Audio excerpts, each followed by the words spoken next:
রিজিয়নে কাপ্তাই রণবীর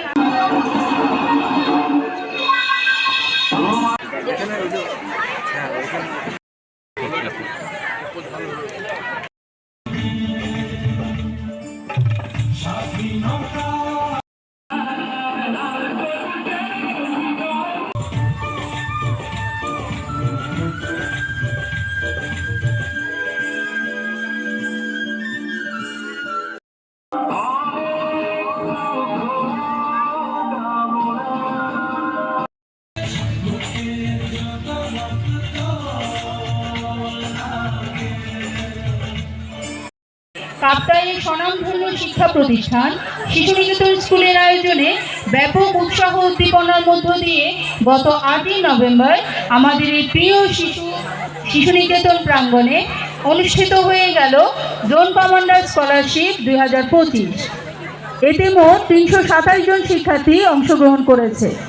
এই স্কলারশিপ পরীক্ষায় তৃতীয় থেকে পঞ্চম শ্রেণী ক বিভাগে 162 জন এবং ষষ্ঠ থেকে অষ্টম শ্রেণী খ বিভাগে 165 জন পরীক্ষার্থী অংশ নিয়েছে। সাধারণ ও ট্যালেন্ট পুল এই দুই ক্যাটাগরিতে বৃত্তি প্রদান করা হয়েছে। কাপ্তাই উপজেলা সহ আশেপাশের বিভিন্ন উপজেলার শিক্ষা প্রতিষ্ঠান হতে শিক্ষার্থীরা জোন কমান্ডার স্কলারশিপ পরীক্ষায় অংশ নিয়েছে। এখন সেই কাঙ্ক্ষিত পুরস্কার পাওয়ার পালা। ট্যালেন্ট পুল এবং অনন্য মেধাবীদের এবার পুরস্কার দেওয়া হবে।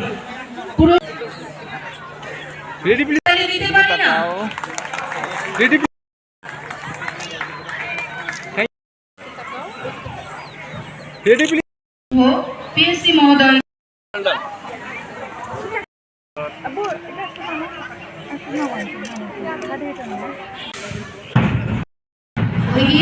শিশু নিকেতন দলের নেতৃত্ব দিচ্ছে আতিক শাহরিয়ার মোড়। একটু কাজ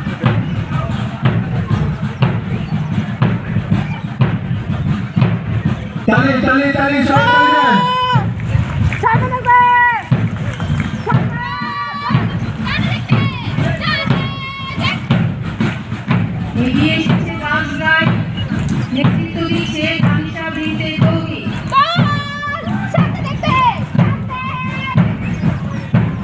এরপর পরই এগিয়ে আসছে শিশু নিকেতন বয়েজ ক্লাব, এর নেতৃত্ব দিচ্ছে আরিফ হোসেন রাতুল।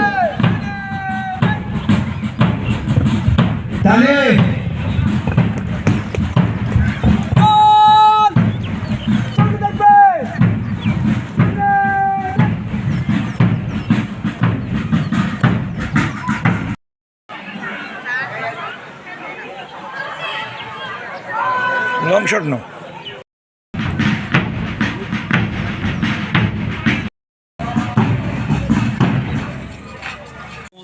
আমন্ত্রিত অতিথিবৃন্দ, প্রধান শিক্ষক ও অন্যান্য শিক্ষকবৃন্দ, ইলেকট্রনিক্স ও প্রিন্ট মিডিয়ার সাংবাদিকবৃন্দ এবং আমার প্রাণপ্রিয় শিক্ষার্থীবৃন্দ, আসসালামু আলাইকুম। শুভ অপরাহ্ন। আজ 16 ডিসেম্বর মহান বিজয় দিবস। এই দিনে আমি শ্রদ্ধার ভরে স্মরণ করছি জাতির শ্রেষ্ঠ সন্তানদের, যাদের রক্তের বিনিময়ে অর্জিত হয়েছে আমাদের চূড়ান্ত বিজয়। সবাইকে বিজয় দিবসের শুভেচ্ছা। উপস্থিত সুধী, বাংলাদেশ সেনাবাহিনীর রাঙামাটি রিজনের অন্তর্ভুক্ত কাপ্তাই জোন সূচনা লগ্ন থেকে শিশু নিকেতন স্কুলে 38 অগ্রজনের দায়িত্বভার গ্রহণ করার পর হতে এই ধারাবাহিকতায় বিভিন্ন কার্যক্রম পরিচালনা করে আসছে। তন্মধ্যে অত্র বিদ্যালয়ের প্রশাসনিক উন্নয়নমূলক কার্যক্রম এবং জোন কমান্ডার স্কলারশিপ 2025 আয়োজন ছিল উল্লেখযোগ্য। উপস্থিত অভিভাবকবৃন্দ, আপনাদের জানাচ্ছি এবারে জোন কমান্ডার স্কলারশিপ 2025-এ সর্বমোট 3 থেকে 5ম শ্রেণী ক বিভাগে 172 জন এবং ষষ্ঠ থেকে অষ্টম শ্রেণী খ বিভাগে 155 জন শিক্ষার্থী কাপ্তাই উপজেলার বিভিন্ন শিক্ষা প্রতিষ্ঠানের মধ্যে অংশগ্রহণ করেছে। জোন কমান্ডার স্কলারশিপ 2025-এর মূল লক্ষ্য ছিল এই কাপ্তাই এলাকার শিক্ষার গুণগত মান যাচাই এবং শিক্ষার্থীদের মধ্যে প্রতিযোগিতামূলক মনোভাব গড়ে তোলা। ভবিষ্যতেও আমাদের এরূপ কার্যক্রম অব্যাহত থাকবে ইনশাআল্লাহ। স্কলারশিপ প্রাপ্ত সকলকে আমার পক্ষ থেকে অভিনন্দন জানাচ্ছি। পাশাপাশি যারা স্কলারশিপ প্রাপ্ত হয়নি তাদের চেষ্টা অব্যাহত রাখবে বলে আমি আশাবাদ ব্যক্ত করছি। আমি বিশ্বাস করি কঠিন অধ্যবসায় এবং দৃঢ় সংকল্পের মাধ্যমে যে কোনো কিছু অর্জন করা সম্ভব। আজকের আয়োজনের সাথে সম্পৃক্ত সকল সেনা সদস্য, শিক্ষক মন্ডলী, কর্মকর্তা ও কর্মচারীবৃন্দ এবং শিক্ষার্থীবৃন্দকে আমি জানাই আমার আন্তরিক শুভেচ্ছা এবং ধন্যবাদ। পরিশেষে আমি আমন্ত্রিত অতিথিবৃন্দ, উপস্থিত সকল শিক্ষক ও শিক্ষার্থীদের সুস্বাস্থ্য ও দীর্ঘায়ু কামনা করে আমার বক্তব্য